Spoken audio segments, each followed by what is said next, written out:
For the forces unit, we started with Newton's 3 laws of motion. The first law says if the net force is 0 on an object, if the object is at rest, the object is going to stay at rest. If the object is moving, it would stay moving at a constant velocity. So which means if the net force is 0, the acceleration is 0. That's why an object at rest will stay at rest, and the constant velocity motion means the acceleration is 0, which means the first law is a special case for the second law, because the second law says the net force equals to ma. And that means if the net force is 0, of course the acceleration will be 0.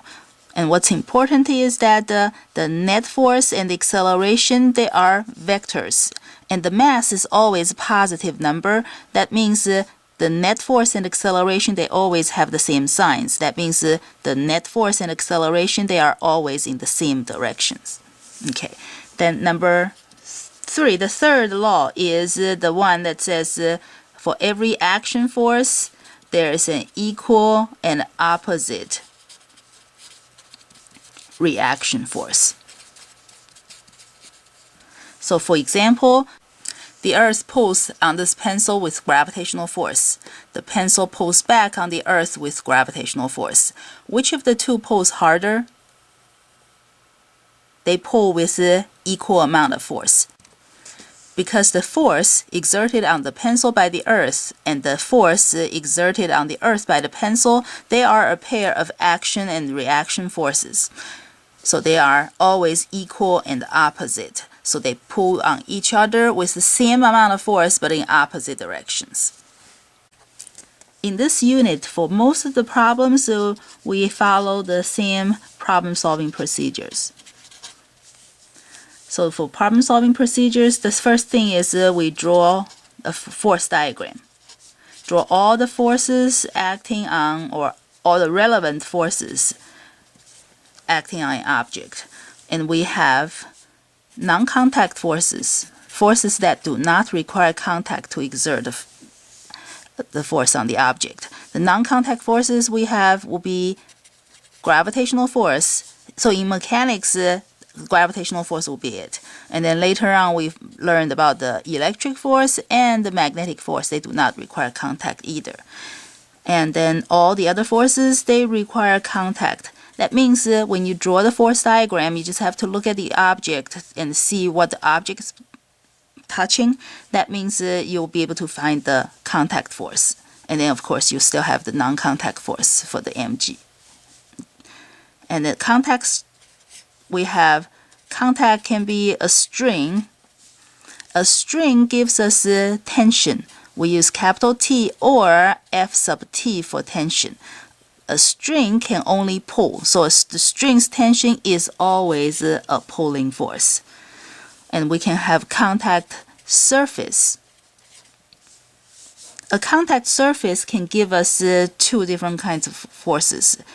A normal force, we write F sub n or capital N for the normal force. And the normal force, normal means perpendicular. A normal force is always perpendicular to the contact surface.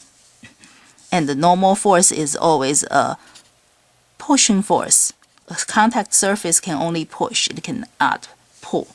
And the friction is always parallel to the contact surface.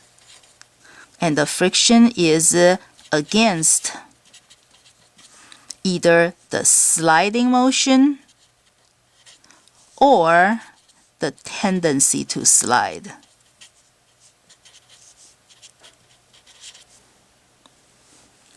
If there is sliding motion, then the friction would equal to mu k times the normal force. And it doesn't matter how fast the object slides, the friction is always mu k times the normal force.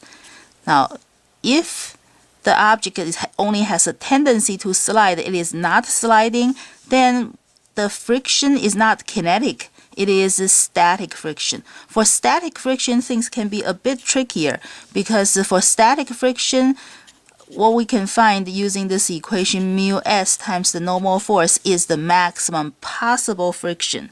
The real friction can be less than this maximum possible value. Once we're done with the force diagram, we just have to write the force equation. By that I mean we write the second law, net force equals to ma. And then if it is a two-dimensional problem, then we just write 1 for each direction. We write x and y separately. And then just solve for whatever we need to find.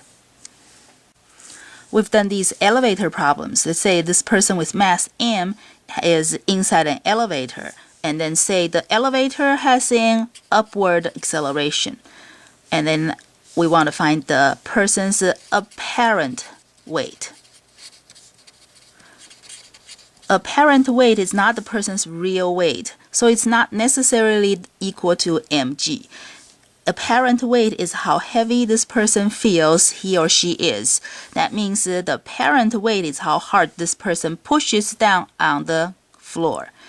So apparent weight in this case is the normal force. So looking for apparent weight means we're looking for the normal force between the person's feet and the elevator's floor. Okay, so let's follow the problem-solving procedures. If I draw the force diagram, I would have the non-contact force mg. I usually draw that first so that I don't forget about it. And then I just have to look at the person and see what the person is touching. The person is touching the floor. That's a contact surface. So we can get a normal force. The normal force only pushes. So this normal force pushes on the person upward. And in this case, there is no friction because the person is not sliding on the floor, and the person doesn't have any tendency to slide. So this is it for the force diagram. Now, if the acceleration goes up, that means the upward force must be bigger so that we can end up with a net force that is upward. Because net force equals to ma. Remember, the acceleration and the net force, they have to be in the same direction. So upward force means the net force goes upward. So the upward force must be bigger. So in this unit, instead of saying the upward force is positive, down is negative, what I do is I just find the amount of the net force, which means all I have to do is to use the bigger side minus the smaller side. So I have normal force minus mg equals to ma. Suppose the person is 40 kilograms and the acceleration going upward is half meters per second squared.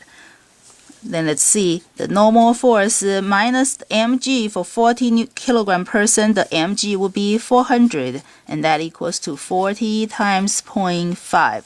So the normal force would be 400 plus this value, which is 20, so it's 420 newtons. So as you can see, in this case, the normal force does not equal to mg. If there is an acceleration in the vertical direction, the mg and normal force will not be equal. They will be equal only if the acceleration is 0. And since the acceleration goes upward, the upward normal force is more than the weight, so the person feels heavier. If the acceleration goes down, then we'll have to say the mg is bigger. That means, so if the acceleration goes downward 0.5, then we would have the bigger side minus the smaller side equals to ma. And the mg will be 400 minus the normal force equals to 40 times 0.5. So in this case, this person feels 20 newtons lighter, and in that case, it's 20 newtons heavier. And let's look at this one. We have a box on the table, and then we have slanted forces acting on it. Because this object is just going to, well, usually for this kind of problem, even if you pull with this upward force, the box is going to only move along the table. If that's the case, that means the acceleration of the box can only be along the table. So it will be a good idea for us to look at the horizontal and the vertical separately. That means for this slanted force, it will be convenient for us to find the components. So to find the components, remember we draw a rectangle, and that's the horizontal component, that's the vertical component, because this force kind of goes to the right and down. So the two components go to the right and down. This one is the opposite to the angle, so this is the F sine theta, and that one is the F cosine theta. And same thing here, you have two components, and this will be the F cosine, and that's the F sine. So this one is cosine because it is adjacent to the angle. So in this case, because this force is pushing down on the box, therefore the normal force is going to be more than mg. It is going to be more than mg by that much, F sine theta. And on the other hand, this one has a force pulling on the box upward, so the normal force is going to be less than mg, because if you put your hand over here between the box and the table, you will feel less force pushing down on your hand. And so this is a mg minus the F sine theta. Now let's see, you have a box that's getting pulled to the right with this force F at a constant speed. Because the box only slides to the right, that means it's also constant velocity, and we're looking for the friction. So in this case, because the acceleration is only horizontal, we can just look at the horizontal forces. The horizontal force will be this horizontal component, which is adjacent to the angle, so that's the F cosine theta. And then there is the friction pulling back that way, so that's what we have. And then, let's see, that means acceleration is 0 because it's constant velocity. That means force to the left and right, they must be equal. So friction equals to F cosine theta. So in this case, we don't really have to look at the vertical direction. The horizontal motion and the vertical, they're separated, so we don't have to get the vertical direction involved. Now let's say we have 3 boxes. 1, 2, and 7 kilograms, and there's pulling force 20 newtons, and there's no friction on the table. We're looking for the tension right here in this string. When we have multiple objects in the system, we have a choice. We can look at the one object at a time, we can look at the whole system, and in this case, because there are 3 boxes, we can also look at these two combined or those two combined. There are different choices, but for a problem like this, it is probably the easiest for us to look at the whole system first. So if I look at the whole system, because the acceleration is just going to go to the right, that means there's no need to look at the vertical forces. We just need to look at the horizontal forces. The vertical forces are there, but they cancel each other. The gravity and normal force, they cancel. The vertical forces have nothing to do with the horizontal motion. So the whole system, let's see. If I look at the whole system, I would have 20 newtons pulling. And there's no friction, so no other horizontal force. So when I write the net force equals to MA, there will just be 20. If I'm looking at the whole system, I'm looking at a 1 plus 2 plus 7, 10 kilograms. So now I have the acceleration, that is 2 meters per second squared to the right. And then if I need to find this tension, the easiest is probably to look at these two combined because the tension pulls on these two. So let's see, if I look at these two combined, that means the force diagram will be this. These two boxes only have this tension pulling on them. So there's just a tension, no friction, no other horizontal forces, and we don't have to worry about the vertical force. So this net force equals to MA. The net force would equal to the tension, and because we're looking at these two boxes combined, the mass is 1 plus 2 times A, and that's 3 kilograms times the acceleration we just found, so the tension is 6 newtons. Here we have a 9 kilogram box on the table, and then over the pulley there's the 1 kilogram hanging. There's no friction on the table, and we're looking for the acceleration and the tension in the string. If we have multiple objects in the system, we can choose to look at the one object at a time or to look at the whole system. It doesn't matter which one you choose. But we will need two equations to solve for our two unknowns. This box is going to accelerate downward, and that one is going to accelerate to the right. Even though that box is heavier, the system is never going to go back that way because this is the force pulling and this is no friction, so it's very slippery over there. So this is like a wet block of ice. So a little bit of force would make it accelerate down this way. Okay, and because this acceleration is only vertical, we just need the vertical forces. Of course, for this box, there are only vertical forces. So we have 10 newtons and tension because it's touching that string. And it's not touching anything else. That means that we're done with the force diagram.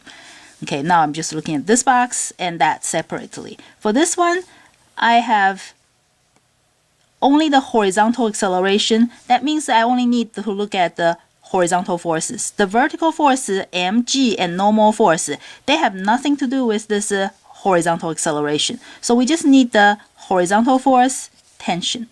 So for the 1 kilogram, we have the downward acceleration. The downward force is bigger, so it's 10 minus t equals to ma. 1 kilogram, so the m is 1. And that's for the 9 kilograms, the net force is only tension, so it's t minus, minus nothing. So t equals to m times a. There are two equations with two unknowns. We can solve it any way we want, but it can be convenient if we add them together. The internal force tension would cancel because this is a pair of action force and the reaction force. They are equal and opposite. Now they may not look like they're opposite. That's just because the string bends. Okay, so the force bends, but then they are opposite. This one is for the acceleration. That one is against the acceleration. So that's why they cancel, because they show up as positive in one force equation and negative in the other. So we get 10 equals to 1 plus 9a. So the acceleration is 1. And then we can just plug in the acceleration and we'll get the tension is 9 newtons. Now, if you choose the whole system to look at, then this is your force equation. For the whole system, there's just the 10 newtons pulling down on 10 kilograms. So if we have to find the acceleration only, it can be convenient for us just to look at the whole system. We've done these incline problems. So let's say this incline has an angle theta and the box M sits on it. Now usually if the angle is smaller than 45 degrees, I exaggerate and make that angle small, much smaller than 45, so it's easier for us to see what's going on. Okay. Now for the mg, let's see. For a box on the incline, usually for this course, the acceleration of the box is either up the incline or down the incline. So it's inconvenient for us to look at a coordinate system that's slanted like this. That means the mg is a slanted force. So we have to find the components for the mg, which means we have to draw a rectangle in the direction that's lined up with this coordinate system. So we will draw a rectangle like this. And then that one is the x component along the incline. This is the component that's perpendicular to the incline. Now if I have drawn this very carefully, then this is, if this angle is theta, then that slim angle is theta. And then so that component over there, perpendicular to the incline, is adjacent to the angle. So that one is the mg cosine theta. The one that goes down the incline would be the mg sine theta. And we use this a lot, therefore it can be convenient for you to just memorize those. Otherwise, you have to do this every time. Now let's say there's an incline 37 degrees. This 10 kilogram box is getting pushed by this 90 Newton force, and the box moves up, slides up at 2 meters per second squared acceleration. And we're looking for the mu k between the box and the incline surface. In this case, because the acceleration is just along the incline, that means we only need to look at the forces along the incline. Okay, and then of course to find mu k, the only equation that has mu is friction equals to mu k times the normal force. So to find mu k, our goal is to find the friction and the normal force. Of course, we already know the normal force because the normal force is in the direction that's perpendicular to the incline. The normal force cancels with the mg cosine theta. So the normal force for this box on the incline is mg cosine theta. So now we just need to find the friction. Now let's look at the forces along the incline. Along the incline, instead of drawing the mg, we would draw that mg sine theta. And that would be 100 times sine 37 degrees, which gives us 60. And this box is touching this surface. So this gives us a friction that is along the surface, parallel to the surface. Because the box slides up the incline, the friction must go down the incline. And there's the 90 newtons applied force that's touching the box. So we have 90 up that way. And then now let's write the net force equals to MA because the box is not touching anything else, so we're done with this force diagram. The net force, now let's see, acceleration goes up that way. That means the upward force is bigger, so it's 90 minus the smaller side, which is 60, and the friction. And that equals to 10 times the 2. Therefore, the friction must be 10 newtons. And the friction is mu k times the normal force, and the normal force is the mg cosine theta for the box on the incline. So this is mu k times 100 cosine 37 degrees. And so the mu k would be 0.125. We've done these Pulley problems. Let's say we're looking for the minimum force to lift the box. That means we are just trying to lift the box. We don't need the acceleration, okay? Because the minimum force, that means it's not pulling hard enough to provide acceleration, so the acceleration is 0. For this box, there is only one tension supporting the box. So the downward mg must equal to the upward tension because acceleration is 0. Okay, and then so the force pulling must be 1 mg because the pulling force, when we pull on the string pulls back with the tension. These two forces are equal and opposite. So when we find the tension in the string, that's the pulling force. And then for this one, the 1m is being supported by the same string twice.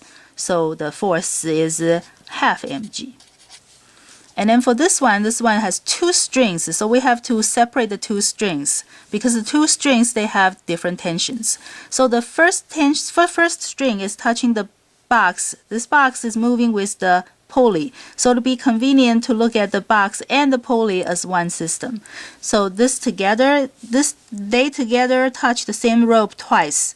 So each side supports the object with half mg. So the tension in this string is half mg. And then this one gets supported by these two. So two of these share half a mg. So the force F must equal to half mg divided by 2. So it's 1/4 mg. And then this one, again, we look at the mass and the pulley as one system because they move together, okay? And together they touch the same rope 1, 2, 3, 3 times. So the force is 1/3 mg. And then this, if the person and bucket together is 1 m, together they touch the same rope 1, 2 twice. This part of the rope, it doesn't count because this part of the rope is slack. There's no tension over here. There is only tension up there. So there's two tension going up. So the pulling force, which is equal to the tension, would equal to 1/2 mg. If you remember in the work and energy unit, we talked about the work equals to force times the displacement times cosine the angle between the two. Now, because energy is conserved, we can use these simple machines to save force, but we can never save work. That means if the force you apply is 1/2 of the resistant force, that means we will have to travel longer distance, twice the distance. For example, this person would have to pull 2 meters worth of rope to get himself to go up by 1 meter. So when we save force, we have to travel longer distance because we can never save work.